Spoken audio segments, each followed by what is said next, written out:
First of all, critics writing about them negatively in many of the world's top magazines. And the second, many of those critics bringing up that Led Zeppelin didn't actually write most of their material. And the fact that writing credits were claimed on this album irritated those critics even further. There was How Many More Times, based on Howlin' Wolf's How Many More Years, with a little bit of Albert King's The Hunter thrown in, as well as a bass line straight from the Yardbirds' Smokestack Lightning. Then there was Babe, I'm Going to Leave You, which was credited on the album as being a traditional song arranged by Jimmy Page, an arrangement that sounded very close to Ann Cretin's version, a version that was heavily influenced by Burt Lloyd before her even. Then there was Black Mountainside, which sounded suspiciously close to Burt Jantz's Black Waterside.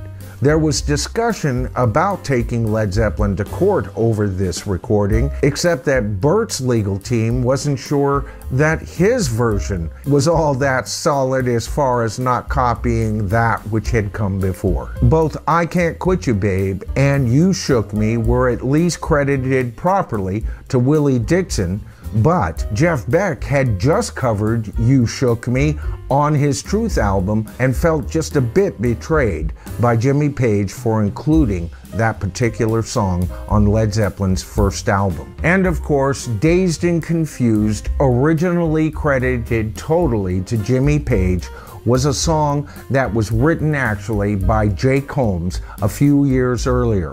Later, Led Zeppelin corrected that faux pas, but it stood for years. But you know, for all the criticism that Led Zeppelin gets here from the critics, guess what? They weren't the first to do this. It could be said David Bowie ripped off the Stones with his Rebel Rebel, that the Stones ripped off Bo Diddley with their Not Fade Away. Page himself had already done this with McCartney and Rolfe in the Yardbirds, claiming credit for Drinking Muddy Water based on Muddy Waters' Rolling and Tumbling. Over in the United States, the Beach Boys' Surfin' USA sounded a whole lot like Sweet Little 16 by Chuck Berry. Jeff Beck's Rock My Plimsoll was a thinly disguised version of B.B. King's Rock Me Baby. John Lennon would complain that Bob Dylan's Fourth Time Around was a rip-off of Norwegian Wood, and others would complain that his magnificent All You Need Is Love was nothing more than a rip-off of Three Blind Mice, right? Muddy Waters would rip off Robert Johnson. A.P. Carter would rip off the entire Appalachian area on songs that were brought over originally from England based on Celtic tunes. To this day, he is considered the writer to Will the Circle Go Unbroken. Now, I could bring up dozens of more instances where this occurred in the music industry, and it doesn't make it right when somebody claims writing a song when they haven't actually done it. But this was also a device that many professional artists, as well as producers and managers, used all of the time in the music industry. And it's good that Led Zeppelin over the years have become much more transparent than they were on this first album. And while it's true that even more transparency is probably due from Jimmy Page and crew, it is also true that this album is one of the most magnificent events in rock and roll history. Now, as far as I'm concerned, to really understand this album, you have to take a look at what it was. And by that, I mean, this wasn't so much as a brand new statement, a brand new direction, although it certainly was that. It was also a culmination of every single thing musically that Jimmy Page had ever learned in his entire life. For the past 2 years, he had been involved in sessions that were freestyling. Improvisation was king, and he had come up with a ton, literally a ton, of brand new licks to supply Led Zeppelin for the next 10 years. During his studio years, he had paid attention and had become one of the best producers on planet Earth, and nobody saw him coming. He was already a fantastic engineer, and many of the engineers that would continue to work with him worked more or less as a second engineer many times. When he had to explain to Glenn Johns how to achieve a backwards echo, that was an engineer's trick,